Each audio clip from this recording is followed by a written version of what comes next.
This is the Daily Read Along for February 7th, 2021.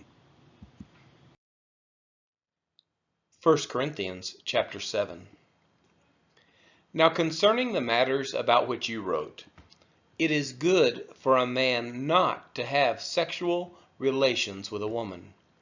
But because of the temptation to sexual immorality, each man should have his own wife, and each woman her own husband. The husband should give to his wife her conjugal rights, and likewise the wife to her husband. For the wife does not have authority over her own body, but the husband does. Likewise the husband does not have authority over his own body, but the wife does. Do not deprive one another, except perhaps by agreement for a limited time, that you may devote yourselves to prayer. But then come together again, so that Satan may not tempt you because of your lack of self-control. Now as a concession, not a command, I say this. I wish that all were as I myself am. But each one has his own gift from God, one of one kind and one of another.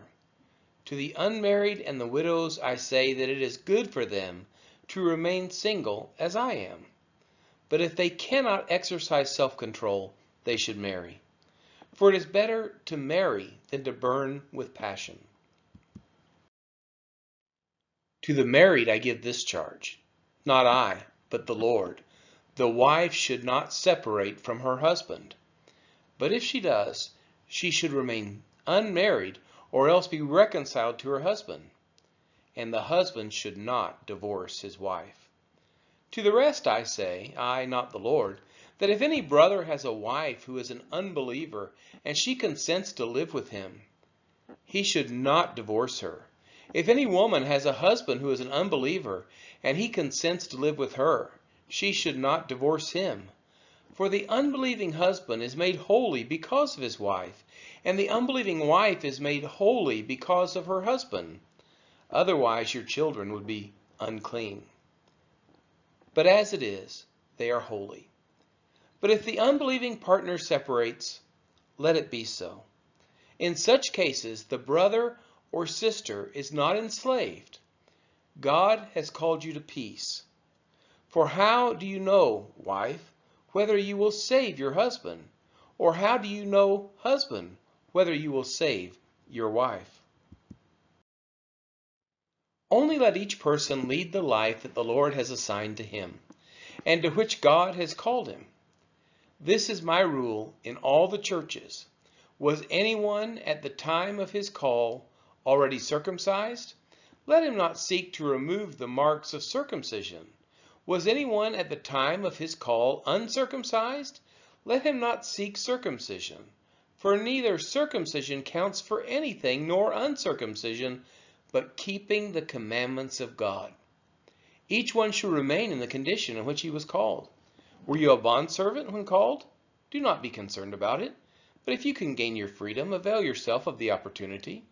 For he who was called in the Lord as a bondservant is a freedman of the Lord. Likewise, he who was free when called is a bondservant of Christ. You were bought with a price. Do not become bondservants of men.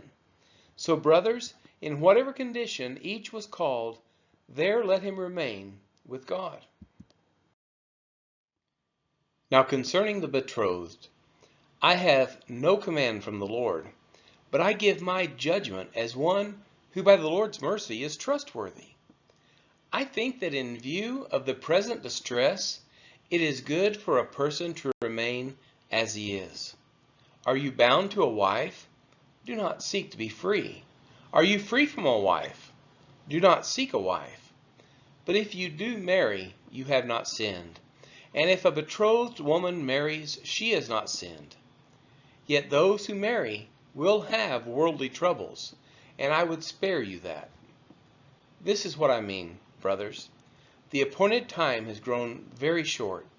From now on, let those who have wives live as though they had none, and those who mourn as though they were not mourning, and those who rejoice as though they were not rejoicing, and those who buy as though they had no goods, and those who deal with the world as though they had no dealings with it. for the present form of this world is passing away. I want you to be free from anxieties.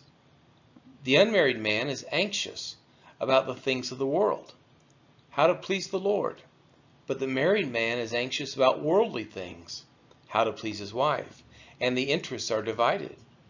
And the unmarried or betrothed woman is anxious about the things of the Lord, how to be holy in body and spirit. But the married woman is anxious about worldly things, how to please her husband. I say this for your own benefit, not to lay any restraint upon you, but to promote good order and to secure your undivided devotion to the Lord. If anyone thinks that he is not behaving properly toward his betrothed, if his passions are strong, and it has to be, let him do as he wishes. Let them marry. It is no sin. But whoever is firmly established in his heart, being under no necessity, but having his desire under control, and has determined this in his heart to keep her as his betrothed, he will do well. So then he who marries his betrothed does well, and he who refrains from marriage will do even better. A wife is bound to her husband as long as he lives. But if her husband dies, she is free to be married to whomever she wishes, only in the Lord. Yet in my judgment, she is happier if she remains as she is. And I think that I too have the Spirit of God. This has been the reading of 1 Corinthians chapter 7.